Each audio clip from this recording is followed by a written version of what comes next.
Bismillahirrahmanirrahim. Assalamualaikum warahmatullahi wabarakatuh. Alhamdulillahirrabbilalamin. Allahumma shalli ala sayyidina Muhammad wa ala ali sayyidina Muhammad. Belajar dari sebuah kegagalan ataupun juga jatuh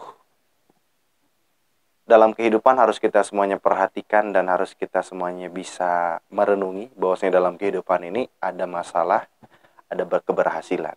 Ketika kita ingin berhasil, pasti kita akan menemukan permasalahan-permasalahan terlebih dahulu di awal. Karena nggak ada orang yang pengen sukses di awal, pada akhirnya gagal di akhir. Nah, maka daripada itu perlu adanya namanya ikhtiar ataupun juga usaha. Sebagaimana kita ketahui ada doa, usaha, dan tawakal. Nah, ini memberikan sebuah pembelajaran untuk kita semuanya, di mana kita harus terus percaya akan diri kita sendiri, bahwa sebenarnya diri kita ini mampu. Karena apa? Nasib kita diubah oleh diri kita sendiri. Kita nggak bisa ngubah nasibnya orang lain, mungkin masih bisa. Kita berikan tentunya peluang kerja, kesempatan bagi yang lain untuk bisa mengubah diri mereka sendiri untuk menjadi orang sukses.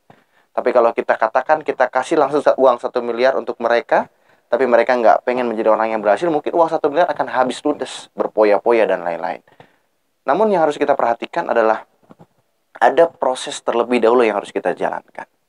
Kita pengen mendapatkan uang 1 juta saja, ataupun juga pengen dapatkan uang 10.000 saja, maka kita nggak harus begini. Yang minta-minta juga kan ada ikhtiar lebih dahulu, dia pinggir jalan, mungguk-bungkuk atau seperti apa, atau mungkin ketok pintu rumah, mohon maaf saya belum makan, dan tetap ada usaha, ada ikhtiar. Memang betul sekali rezeki ada yang datang kepada kita, ada juga rezeki itu yang harus kita jemput. Nah, yang harus kita terapkan dalam kehidupan kita semuanya adalah bagaimana dalam kehidupan kita semuanya adalah terus berusaha untuk kita mencapai sebuah impian. Semua orang punya mimpi, betul.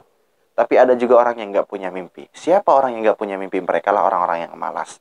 Yang menghadapi kehidupan ini ya, bawain enjoy aja katanya ya.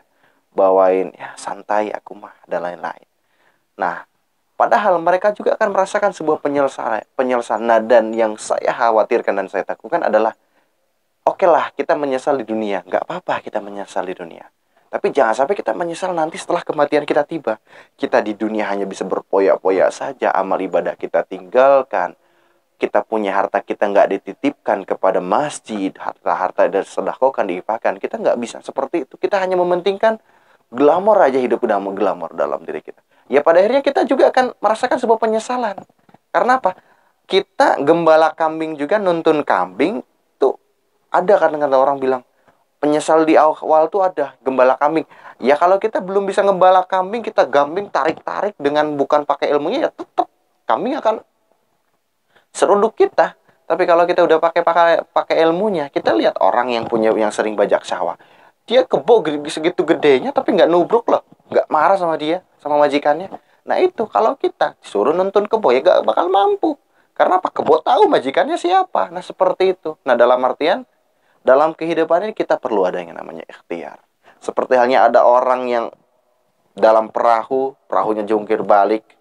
Ada dua orang, yang satu adalah orang yang suka ikhtiar, yang satunya orang adalah menunggu untuk diselamatkan. Mungkin yang pertama selamat adalah orang yang berikhtiar untuk berenang ke tepian. Tapi kalau orang yang menunggu adanya pertolongan, mungkin nggak ada pertolongan di hari itu. Ada pertolongannya nanti tim SAR nyarinya di hari kedua atau hari berikutnya. Nah seperti itu. Yang harus kita terapkan adalah nyawa itu kita nggak tahu sampai kapan. Justru kita tuh harus tetap bersiap-siap. Sekarang kita harus siap-siap. Karena apa? Kita nggak pernah tahu sih kematian kita menjelang tuh kapan. Entah sekarang, besok, atau mungkin detik ini. Kita nggak pernah tahu. Kalau bicara masalah kematian, maka orang yang paling cerdas adalah orang yang selalu ingat akan kematian. Karena apa? Dia terus akan terus mencari bekal, ikhtiar. Bukan untuk di dunia saja, tapi untuk nanti berjumpa dengan Allah Subhanahu wa Ta'ala. Ada yaumul hisab, ada yaumul mizan, ada padang mahsyar dan lain-lain. Nah, itulah yang harus kita renungkan sebenarnya. Itu saja mungkin yang bisa saya sampaikan. Mudah-mudahan ada manfaatnya. Terima kasih. Assalamualaikum warahmatullahi wabarakatuh.